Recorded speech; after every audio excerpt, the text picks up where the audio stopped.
ఇక్కడ విచ్చేసినటువంటి మీడియా మిత్రులందరికీ కూడా నమస్కారం. నిన్న మనం చూసినాం ఆదోని మున్సిపాలిటీ కౌన్సిల్ సమావేశంలో జరిగినటువంటి కొన్ని విషయాలను మీ ముందు పెట్టేటువంటి ఒక ప్రయత్నం చేస్తాను.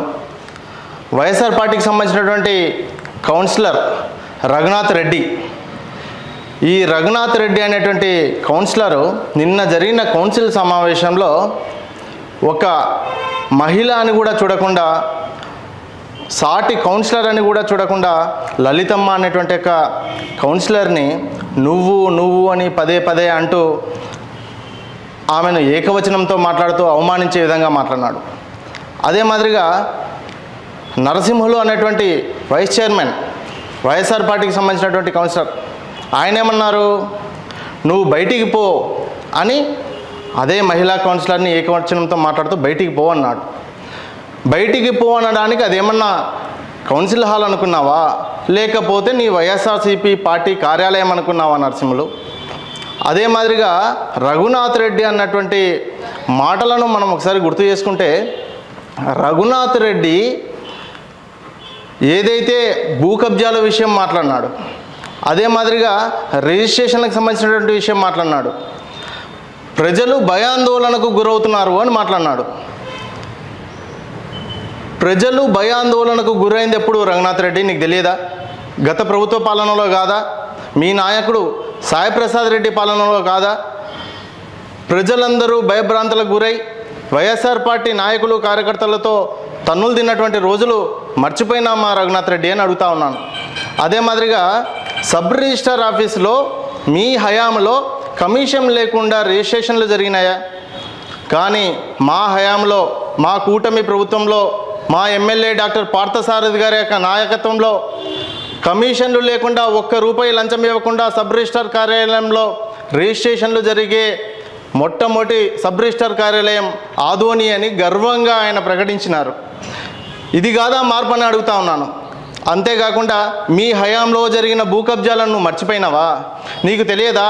సాయి ప్రసాద్ రెడ్డి కానీ వారి యొక్క తనయుడు జయమనోజ్ రెడ్డి కానీ భూ కబ్జాలు చేయలేదా? చేయకపోతే మరి భూ కబ్జా అనేటువంటి అంశం ఎట్లా తెర మీదకి వచ్చింది? వాటిని దాచిపెట్టేటువంటి ప్రయత్నం చేస్తావా? భూ కబ్జాలు చేసిన తర్వాత వాటిని తెలిస్తే వెంటనే 2 సార్లు కూడా క్యాన్సిల్ చేసినటువంటి ఘనత మా ఎమ్మెల్యే డాక్టర్ పార్థసారథిది. అది నువ్వు గుర్తుపెట్టుకోవాలి. మీ కనీసము భూ కబ్జా జరిగినటువంటి స్థలాన్ని ఎట్లా క్యాన్సిల్ చేయాలో అన్న ప్రాసెస్ తెలుసునా అని అడుగుతా ఉన్నాను రఘునాథ్ రెడ్డి. కొద్దిగా మాట్లాడేటప్పుడు ఏం మాట్లాడుతున్నాం, ఎట్లా మాట్లాడుతున్నాం, గతంలో మేము చేసినటువంటి పొరపాట్లు ఏంది, అటువంటివి ఏదైనా మాట్లాడి సరిదిద్దుకునే ప్రయత్నం చేయాలి. కానీ ఇట్లా ఇష్టం వచ్చినట్టుగా పిచ్చి పిచ్చి మాటలు మాట్లాడితే చూస్తూ ఊరుకోవడానికి సాదాసీదా వ్యక్తి వెనక లేడు. ఆయన డాక్టర్ పార్థసారథి. ఆయన ఆదోని ఎమ్మెల్యే, ప్రతి ఆదోని వాసికి స్వేచ్ఛనిచ్చినటువంటి ఒక నాయకుడు ఆయన. ఆయనను పట్టుకొని భూ కబ్జాల విషయంలో నువ్వు సిట్టింగ్ విచారణ జరుపు, శ్వేతపత్రం రిలీజ్ చేయి, నీ ఇష్టం వచ్చినట్టు మాట్లాడుతూ ఉన్నావు. శ్వేతపత్రం రిలీజ్ చేయడము, సిట్టింగ్ విచారణలు ఎందుకు? సాక్షాత్తు జరిగినటువంటి 2 కబ్జాలు కూడా క్యాన్సల్ అవ్వలేదా? నీకు తెలియదా? నీ హయాంలో, నీ సాయి ప్రసాద్ రెడ్డి హయాంలో సబ్ రిజిస్టర్ గారితో చీకటి ఒప్పందాలను మర్చిపోయినావా? మా హయాంలో డాక్టర్ పార్థసారథి గారి నాయకత్వంలో చీకటి ఒప్పందాలు ఏమీ ఉండవు. తప్పు చేసిన వాడు ఎవడైనా, వాడు సబ్ రిజిస్టార్ అయినా సబ్ జైలుకి పోవాల్సిందే. నీకు అంతగా అనుమానం ఉంటే సబ్ జైలుకి వెళ్ళి, ఇంకా 2 ఉన్నారు దాని తాలూకు వాళ్ళతో పరామర్శించి రాపో, నీకు తెలుస్తుంది. ఇంకొక విషయం ప్రస్తావించినావు రఘునాథ్ రెడ్డి, రాజీనామా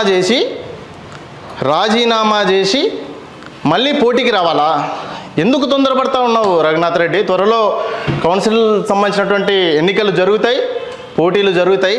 కాకపోతే నీవు మర్చిపోయినావేమో, ఆదోని ప్రజలు మర్చిపోలేదు. ఒక విషయాన్ని గుర్తు చేస్తా.